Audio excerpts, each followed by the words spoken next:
Hello everyone, this side Riya Ahuja from Delhi Shriram and मैंने अपना COT दिया था 2025 में and I got 100% in my economics and in this video we will discuss about how to prepare for economics for COT. Okay, starting off first point would be to clear off syllabus. Syllabus कभी भी amend हो सकता है. At least you should know कि micro आ रही है, macro आ रही है, कौन से चैप्टर आ रहे हैं, कौन से एडिशनल चैप्टर हैं जो आते हैं. Be sure about that. Actually मैंने क्या किया था, व्हाइल आई वाज इन दिसंबर और जनवरी, आई डिसाइडेड कि मैं इकोनॉमिक्स का रिलेटेड पोर्शन भी कर लूँगी. That actually came in 2024. So I did like Indian economy का chapter, infrastructure and something like that, ऐसा चैप्टर था and I did that. But later जब सिलेबस रिलीज़ हुआ इकोनॉमिक्स का, फाउंड आउट इंडियन इकोनॉमी आ ही नहीं रही है. हाँ, चेंज होएगा syllabus, we can be sure कि 50% माइक्रो और 50% मैक्रो ही आ रही है. But the thing is that जो अभी करेंटली सिलेबस तुम्हें पता है, start working on that. So by that we come to the second point is start reading micro again. आपने 11th में किया हो, if you are from CBSE आपने 11th में माइक्रो पढ़ी होगी, 12th में मैक्रो पढ़ रहे हो. बट 12th में एज यू रीडिंग मैक्रो आपका थोड़ा सा कनेक्शन माइक्रो से कट ऑफ हो जाता है. सो आई वुड सजेस्ट कि इफ़ यू आर फ्री और आप बोर्ड्स की तैयारी भी से भी बोर हो गए हो एंड CUET की इंग्लिश की तैयारी से भी बोर हो चुके हैं, यू वांट समथिंग न्यू, तो you can start preparing for micro and उसके साथ टच में फिर से आओ उसके टॉपिक्स, बिकॉज आपके माइंड से वैनिश हो जाते हैं इस पॉइंट पे. तो what I would suggest is Rajat Arora की 1 शॉट वीडियोस देख लो उस चैप्टर्स के बारे में, ताकि आपको कनेक्शन रहे लाइक माइक्रो के साथ. Still you are in touch. Right now I won't say कि लाइक डीपली थॉरली NCERT पढ़ लो, बिकॉज यू आपके पास इतना टाइम भी नहीं होएगा एंड CUET के टाइम तक आपको वो चीज़ याद भी नहीं रहेगी.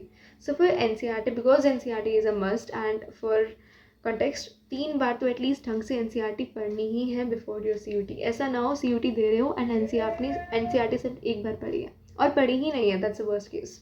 तो एटलीस्ट 3 बार पढ़नी है. But right now, for now, you can actually go and watch NCERT related videos on YouTube. Channels like Sarijan Indian Core और एक और चैनल है CUET Mark करके. They are releasing NCERT related videos where they're explaining NCERT line by line. Go watch those videos because most of us have studied eco from reference books.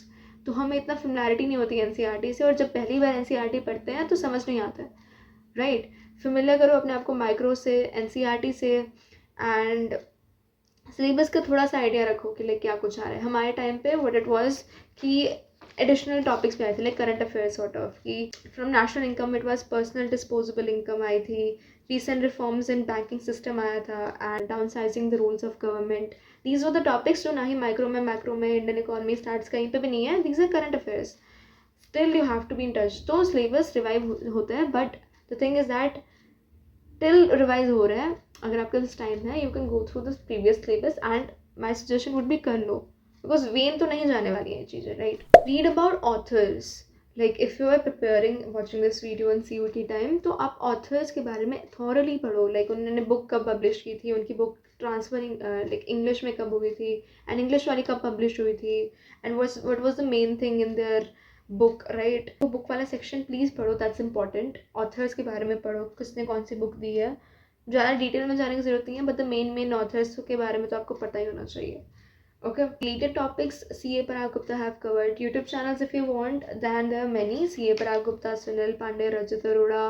This one that I told of NCERT, which is Sarijan Indian Core. The Sarijan Indian Core is actually for UPSC level, but ये बहुत basic चीज़ों से करवाता है. So you can actually go and watch the videos. वो बहुत simple way में NCERT करवाते हैं. वो थॉरली नहीं रीड करवाता है lines, but if you are reading NCERT for the first time, आपको थॉरली रीड करनी भी नहीं है. Like first go through the pages, like वो वीडियोज़, एंड थोड़ा फेमिलराइज हो गए NCERT से, देन स्टेप बाय स्टेप आप एक्सीलेंट हासिल कर लोगे इन NCERT. एंड आपके कंसेप्ट बहुत क्लियर होने चाहिए, बिकॉज यू CUET में बहुत ऐसे कंफ्यूजिंग ऑप्शंस आ जाती हैं. आपको लगता है कि ये भी ऑप्शन सही लग रही है, वो भी ऑप्शन सही लग रही है, एंड तो आपको कंसेप्ट थोड़ी क्लैरिटी होनी चाहिए फॉर दैट. राइट, हमारे टाइम पे जैसे फूड थ्योरी आई थी, विच वॉज लाइक FAD करके. राइट, तो उसके भी क्वेश्चंस आए थे. तो for that I would suggest कि कुछ सिलेबस ना हमारा रह जाता है. फॉर मी, मैं आई थॉट मैंने सारा सिलेबस कर लिया है. ओके, तो लास्ट में when I was giving मॉक्स of CUET, like last के टाइम पे, तब एक क्वेश्चन आया फूड थ्योरी के बेसिस पे, ऑन माई मॉक। तो आई वॉज लाइक ये टॉपिक में है, because I forgot about this, मैंने कहीं पे लिखा था और मैं ये टॉपिक पढ़ना भूल गई बिकॉज ये एडिशनल टॉपिक था, राइट, इसका कभी 11th-12th में मेंशन ही नहीं था। सो जब ये मॉक में आया, जब मैं प्रैक्टिस कर रही थी, then I was like oh shit, ये टॉपिक रह गया था, तो मैं उस पॉइंट पे फिर से पढ़ी। सो दैट एक्चुअली हेल्प्स कि जब आप मॉक्स कर रहे होते हो, स्पेशली ऑफ इकोनॉमिक्स, कोई टॉपिक ऐसे रह भी जाए ना तो मॉक्स में वो क्वेश्चन आ जाते हैं, then you are like oh हाँ ये टॉपिक रह गया, तो आप फिर से कर लेते हो। So that's why try PYQs, try मॉक्स, ये इस तरह से भी हेल्प करते हैं। ऑब्वियसली फॉर फॉर्मेट जानने के लिए, कैसे अटेम्प्ट करने क्वेश्चंस, वो डेफिनेटली हेल्प करते हैं। Don't totally depend on NTA syllabus. अभी जब आपके टाइम पे NTA सिलेबस रिलीज़ करेगा, तो डोंट बी लाइक अच्छा ये टॉपिक NTA ने स्पेसिफिकली मेंशन नहीं किया है मतलब ये नहीं आएगा। अगर उन्होंने जो टॉपिक मेंशन किया उसके रिलेटेड कुछ भी है, दैट कैन एक्चुअली कम। हमारे टाइम पे हुआ था विच वॉज एक होती है ऑर्डिनल अप्रोच, एक होती है कार्डिनल अप्रोच। उन्होंने कार्डिनल अप्रोच NTA ने अपने सिलेबस में लिख दिया था, ऑर्डिनल अप्रोच के बारे में उसने कुछ स्पेसिफिकली मेंशन नहीं किया। और बच्चों ने सोचा कि लाइक उन्होंने मेंशन नहीं किया है, so why should we do that, but वो एक्चुअली एग्जाम में आया बिकॉज दे आर रिलेटेड। तो ऐसा मत सोच के जाओ कि एंटा से मेंशन नहीं किया है तो नहीं आएगा, इट कैन कम।